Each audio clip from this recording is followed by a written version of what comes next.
લઈને આવી છે મેદસ્વીતા અને બેરિયાટ્રિક સર્જરી અંગેનો સ્પેશિયલ શો નિહાળો વલસાડ વિમ્સ હોસ્પિટલના ડોક્ટર સેસવ પટેલ જોડે। હવે વલસાડમાં બેરિયાટ્રિક સર્જરી દ્વારા મેદસ્વીતા એટલે કે ઝાડાપણાનું સંપૂર્ણ નિવારણ શક્ય છે હોવાનું જણાવતા ડોક્ટર સેસવ પટેલ વલસાડ વિમ્સ હોસ્પિટલના ડોક્ટર સેસવ પટેલે મેદસ્વીતા અને બેરિયાટ્રિક સર્જરી અંગે આપી મહત્વની માહિતી। વારંવાર ડાયટિંગ અને અન્ય પ્રયાસો કરવા છતાં જેનું વજન ન ઉતરતું હોય તેવા આ સર્જરી કરાવી શકે છે। વિમ્સ હોસ્પિટલ ખાતે પ્રધાનમંત્રી આયુષ્યમાન યોજના અંતર્ગત જનરલ સર્જરી ક્લસ્ટર શરૂ।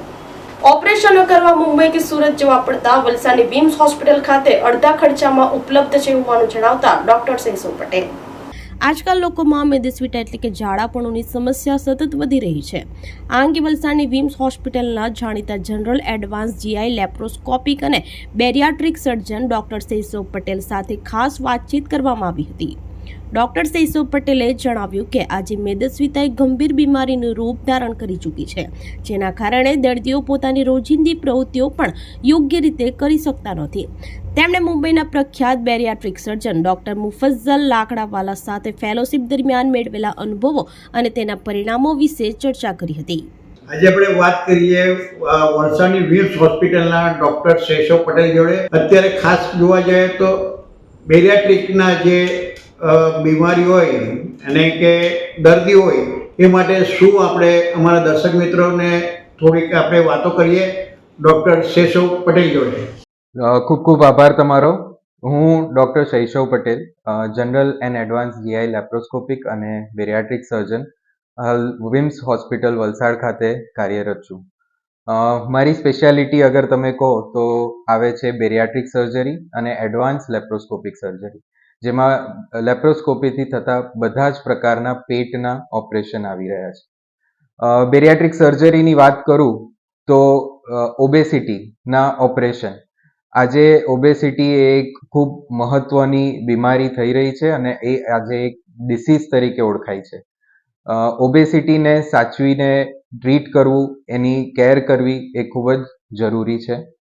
તેમજ ઓબેસિટીને લગતા કોમ્પ્લિકેશન્સ, જેમ કે ઘણા બધા કોમ્પ્લિકેશન્સ ઓબેસિટીને રિલેટેડ હોય છે, જે આપણે ઓબેસિટીની સર્જરી દ્વારા ટ્રીટ કરી શકીએ છીએ। મેદસ્વીતા, ઓબેસિટી એટલે મેદસ્વીતા। તમે બેરિયાટ્રિક સર્જનની કારકિર્દી શા માટે પસંદ કરી? સાચું કહું તો આજે જાહેર જનતામાં ઘણા બધા પેશન્ટ એ મેદસ્વીતાથી પીડિત થઈ રહ્યા હોય છે, જેઓ પોતાની regular day to day activity પણ નથી કરી શકતા। આ પેશન્ટોને જોઈને જ્યારે હું ભણી રહ્યો હતો, પોસ્ટ ગ્રેજ્યુએશન કર્યા પછી જ્યારે ફેલોશિપ કરી, તો મારી ફેલોશિપ ડૉક્ટર મુફઝ્ઝલ લાકડાવાલા બોમ્બે, જેમ એક પ્રખ્યાત બેરિયાટ્રિક સર્જન છે, એમની જોડે થઈ છે। તો જ્યારે અમે એ પેશન્ટો જોયા, ટ્રીટ કર્યા અને રિઝલ્ટ જોયા, તો મને ખબર પડી કે આ ઓબેસિટીને ટ્રીટ કરવું ખૂબ જરૂરી છે અને સર્જરીથી એનું કમ્પ્લીટ સોલ્યુશન આવી શકે છે। બેરિયાટ્રિક સર્જરી દ્વારા મેદસ્વીતાનું સંપૂર્ણ નિવારણ શક્ય।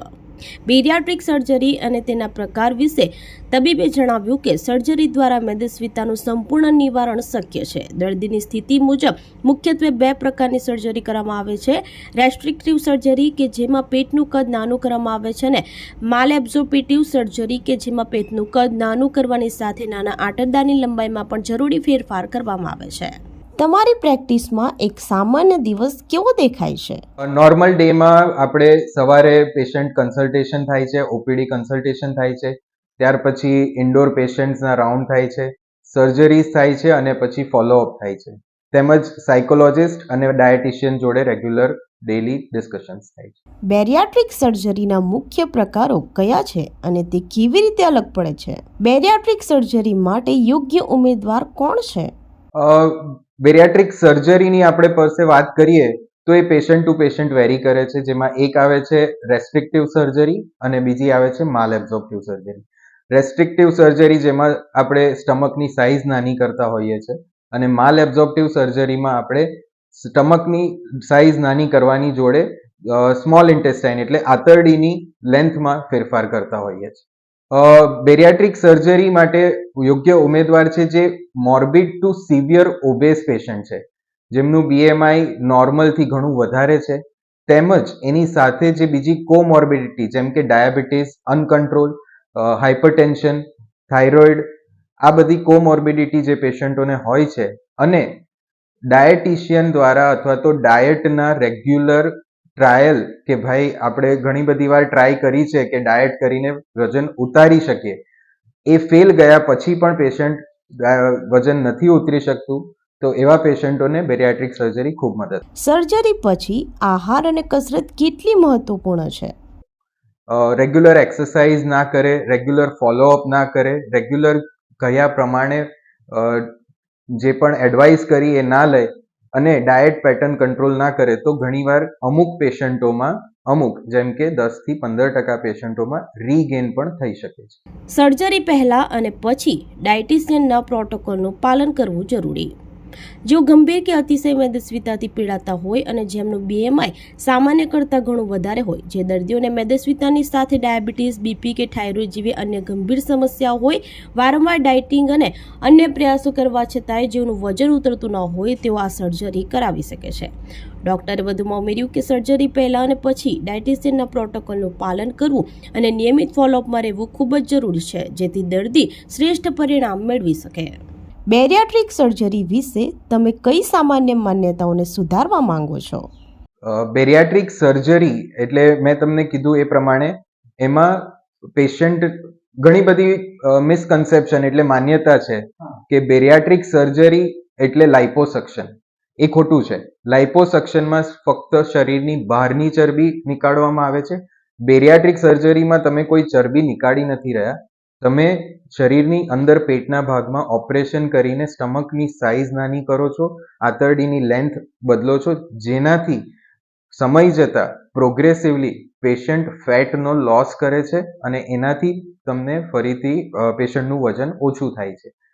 આ એક ટેમ્પરરી સોલ્યુશન નથી, આ એક પરમેનન્ટ સોલ્યુશન છે, જેનાથી ફોર શ્યોર પેશન્ટનું વજન ઓછું થશે. તમે સર્જરી પહેલા અને પછી સ્વાસ્થ્યની ચિંતાઓ કેવી રીતે તપાસો છો અને તેનું નિરાકરણ કેવી રીતે કરો છો? તો સર્જરી પહેલા અને સર્જરી પછી બેરિયાટ્રિક સર્જરી માં એક પ્રોટોકોલ્સ અમે બનાવ્યા છે. સર્જરી પહેલા પણ ડાયટિશિયન દ્વારા પ્રોટોકોલ્સ પ્રમાણે ડાયટ કંટ્રોલ કરવામાં આવે છે, જેથી ઓપરેશનમાં અમને હેલ્પ થઈ શકે. અને ઓપરેશન થયા બાદ રેગ્યુલર પેશન્ટે સ્મોલ મીલ, ફ્રિક્વન્ટ મીલ તેમજ રેગ્યુલર ફોલોઅપમાં રહીને વર્ષ, 2 વર્ષ, 3 વર્ષ સુધી ફોલોઅપમાં રહીને તમે સારામાં સારું રિઝલ્ટ મેળવી શકો છો. વિમ્સ હોસ્પિટલ ખાતે પ્રધાનમંત્રી આયુષ્માન યોજના અંતર્ગત વિવિધ નિઃશુલ્ક ઓપરેશનો શક્ય. મુંબઈ કે સુરત જેવા મોટા શહેરોની સરખામણીએ વલસાડની વિમ્સ હોસ્પિટલ ખાતે આ સર્જરી ખૂબ જ આધુનિક ટેકનોલોજી અને એન્ડોસ્ટેપ્લર્સના ઉપયોગ સાથે લગભગ અડધા ખર્ચે ઉપલબ્ધ કરવામાં આવે છે. આ ઉપરાંત વિમ્સ હોસ્પિટલ ખાતે પ્રધાનમંત્રી આયુષ્માન યોજના અંતર્ગત જનરલ સર્જરી ક્લસ્ટર શરૂ થઈ ચૂક્યું છે. આ યોજના હેઠળ દર્દીઓ હર્નિયા, હાઇડ્રોસીલ, એપેન્ડિસ, પિત્તાશયની પથરીના ઓપરેશનો સંપૂર્ણપણે મફત કરાવી શકે છે.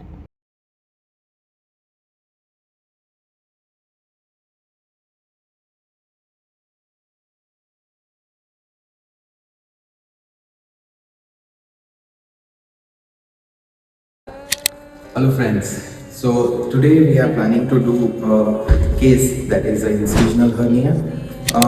Normally incisional hernia people used to do its open surgery.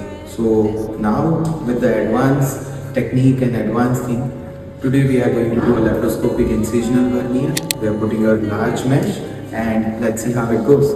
Thank you. Bariatric surgery હવે લેપ્રોસ્કોપી સર્જરીથી થાય છે, એટલે કે કીહોલ સર્જરી.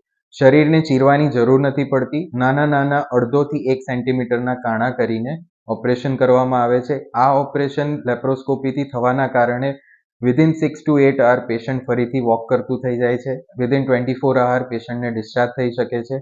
રિકવરી પણ જલ્દી આવી જાય છે.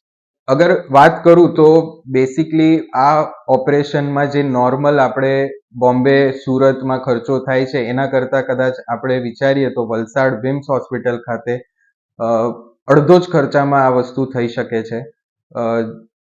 આ ઓપરેશનમાં ઘણા બધા સ્ટેપલર્સ એટલે કે એન્ડોસ્ટેપલર, લેપ્રોસ્કોપીના સ્ટેપલર્સ વપરાતા હોય છે. તેમ છતાં આપણે વિમ્સ હોસ્પિટલ ખાતે સુવિધા હોવાના કારણે આપણે આ ખર્ચો ઘણો ઓછો કરી શકીએ. પ્રધાનમંત્રી આયુષ્માન યોજના જનરલ સર્જરી ક્લસ્ટર એ વિમ્સ હોસ્પિટલ ખાતે ચાલુ થઈ ગયું છે. આ ક્લસ્ટરની અંદર આપણે હર્નિયા, હાઇડ્રોસેલ, અપેન્ડિક્સ, ગોલ બ્લેડર જેવી સર્જરીઓ આપણે કરી રહ્યા છે અને એ પ્રધાનમંત્રી યોજના દ્વારા ફ્રીમાં થઈ રહી છે. વિમ્સ હોસ્પિટલના ડોક્ટર શેષવ પટેલે જણાવ્યું છે કે જે ઓપરેશનો માટે સામાન્ય રીતે મુંબઈ કે સુરત જેવા મોટા શહેરોમાં મોટો ખર્ચ કરવો પડતો હોય છે, તે જ ઓપરેશનો વલસાડની વિમ્સ હોસ્પિટલ ખાતે અડધા ખર્ચમાં ઉપલબ્ધ કરવામાં આવી રહ્યા છે. લેપ્રોસ્કોપી એટલે કે દૂરબીનથી થતા ઓપરેશનમાં એન્ડોસ્ટેપ્લર્સ જેવા મોંઘા સાધનોનો વપરાશ થતો હોવા છતાંય હોસ્પિટલમાં અત્યાધુનિક સુવિધાઓ ઉપલબ્ધ હોવાને કારણે દર્દીઓ પરનો આર્થિક બોજ ઘણો ઓછો કરી શકાયો છે. શું તમે કોઈ યાદગાર દર્દીનો કિસ્સો શેર કરી શકો છો જે બેરિયાટ્રિક સર્જરીની અસરને પ્રકાશિત કરે છે? તો વલસાડ સિટીમાં સૌથી પહેલું બેરિયાટ્રિક સર્જરી થયું છે. ઓલરેડી આ પેશન્ટને 1 થી 1.5 વર્ષ થઈ ગયું છે. આ પેશન્ટ જ્યારે મારી પાસે આવ્યું હતું ત્યારે 128 kgનું હતું. પેશન્ટ સાથે ચાલી નહોતું શકતું અને અનકન્ટ્રોલ ડાયાબિટીસ હતું, હાઇપરટેન્શન હતું, પૂરા શરીર પર ફંગલ ઇન્ફેક્શન હતું. આ પેશન્ટને બેરિયાટ્રિક સર્જરી થઈ, વિધિન 3 ડેઝમાં ડિસ્ચાર્જ થઈ ગયું અને આજે એ પેશન્ટ મારા કોન્ટેક્ટમાં છે અને 1.5 વર્ષ સમજો આપણે તો એમણે 60 kg વેઇટ લોસ કર્યો છે. આજે એ પેશન્ટ 62 kg છે અને પેશન્ટ જાતે ચાલી શકે છે. ડાયાબિટીસ માટે ફક્ત એક દવા લેવાની હવે જરૂર પડે છે, બાકી કોઈ મેડિસિન્સની જરૂર નથી. બીપીની દવા બંધ થઈ ગઈ છે, બધું ફંગલ ઇન્ફેક્શન ને બધું સારું થઈ ગયું. સંકલ્પ જોડે વાત કરીએ આપણે ડૉક્ટર શેષવ પટેલ કે જનરલ જે એડવાન્સ છે ને લેપ્રોસ્કોપીની જે વાત કરી અને બેરિયાટ્રિક ખાસ કરીને જેમાં કેટલી બીમારી શું સાવચેતી રાખવાનું, શું ખાસ કરીને કસરત મહત્વનું છે. અને અત્યારે આપણે જોવા જઈએ તો આવા કેસ ઘણા આવે છે, આપણે ગુજરાતી ભાષામાં કહીએ કે ઝાડાપાડા, એટલે એ કેસ આપણે ઘણા આવે છે. તો આપણે ખાસ કરીને વલસાડ જિલ્લામાં એકમાત્ર અહીંયા તબીબ અહીંયા સેવા વિમ હોસ્પિટલમાં ફરજ બજાવે છે. તો આપણે અચૂક અહીંયા એક મુલાકાત લેવો. વલસાડથી અમૃત પટેલ, સંકલ્પ ન્યૂઝ. આપણી સંકલ્પ ન્યૂઝ ચેનલને સબસ્ક્રાઇબ અને લાઇક કરો, બેલ આઇકન દબાવો જેથી આવનાર ન્યૂઝ અપડેટ્સની નોટિફિકેશન આપના મોબાઈલ પર સૌથી પહેલા પહોંચે. Like, subscribe and share the video.